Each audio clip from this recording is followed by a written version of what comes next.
Hi, I'm Catrina Demonteverde with IdeateTV, and I have Denarrius Pennell here with me. He's the author of The Heights. How are you doing today? I'm good. How are you doing today, Katrina? Good, thank All you. right. Well, I'd love to hear about your book.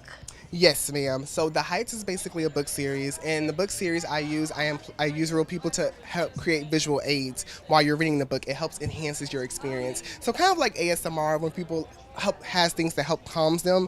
A lot of people are visual learners, I say. So I found that a lot of people, especially young adults, do not read a lot often. So I use these visual aids to help kind of grasp them and help them come into becoming one with the book, kind of like. So when you look at the magazine, I'll describe if somebody has like red hair and blue eyes, you can use this as characterization to help.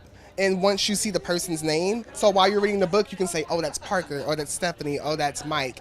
It kind of helps. It helps a lot, actually. And it got a lot of good reception, so I'm really excited about it.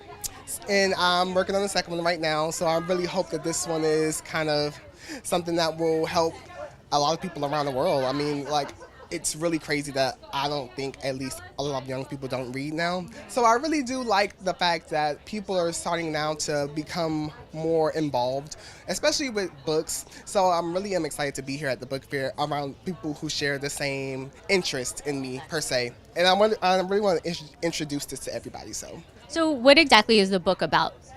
So the book is about a group of high school seniors who are about to graduate, and basically they deal with their everyday issues. You know, you have parents who are divorcing, parents who have passed. You also have kids who want to get into the colleges that they want to get into, so they kind of do like, you know, kind of like Gossip Girl, kind of like 90210, that type of stuff. It puts you in that mindset. But really, at the end of the day, all you have is your friends, and they are all friends. And it's kind of like you go through those growing pains, you go through those everyday issues that kind of help bring you together, and it kind of makes you wonder, like, where does life go from here?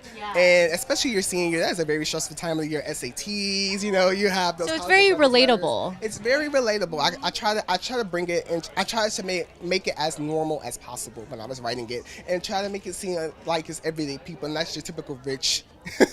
You know, like you're rich and you're entitled people, I guess. Got it. So, what got you started to become an author? To become an author, I say that I started about 9 years ago. I wrote my very first book in 2010, and I was just like, it's not as real to me. You know, I wanted to write something that I can relate to myself, even when I was reading it, because I wrote it while I was in high school. I'm only 22, so. Good for you. Yeah, so once I started writing The Heights, I want to say my sophomore year, and I didn't finish until like 5 years later.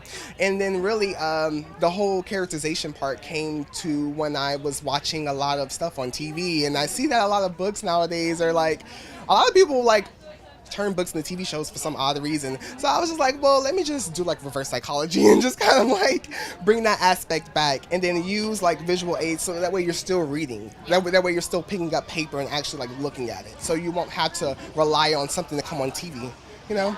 Definitely. So a lot of authors do get writer's block. Did you ever stumble upon that as you were going on your journey with The Heights? Oh, yes. The draft took about maybe 3 or 4 times. I had to revise, and I had to add a lot, because one thing that I really wanted to focus on was character development. I really wanted to feel like my characters had a beginning, a climax, and an end. I wanted to feel like, just in case if I didn't go back and write a second one, that I was able to wrap up everybody's storyline and everybody at least have a good outlook, at least to make it seem like not every kid is a bad seed, I guess. So really I had writer's block about maybe 5 times. I think that's why it took me 5 years to get this out. So what did you do to, get your creative self back together? Like, what's your perfect set, to get through that writer's block? Writing this since it's young adult, I had to put myself in that mindset. So I would lock myself in a room. I would like put on like nostalgic music, like Simple Plan, Blink-182, like Bowling for Soup, stuff like that. And then I would like put Gossip Girl on repeat because I have like all the seasons on DVD. I love that show. Like, I love it too. Okay, listen, Riverdale, and also other shows like that, like shows that are kind of showing young adults. Those are the ones that I watch, and those are the ones that inspire me the most to keep writing and get it done.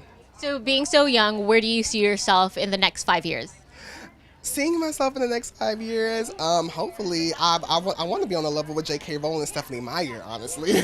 Like, I love books. I love young adult fiction. I love the Hunger Games series when they came out. I loved all of those. I really want to be able to maybe travel around the world and really get people back into reading and let people know that people still make great content, that you can actually pick up a book and read, and it's really an easy read. I don't think it'll take people long. I'm not trying to use like super big words, of course, but I really want people our age, at least my age, to kind of still pick up and read.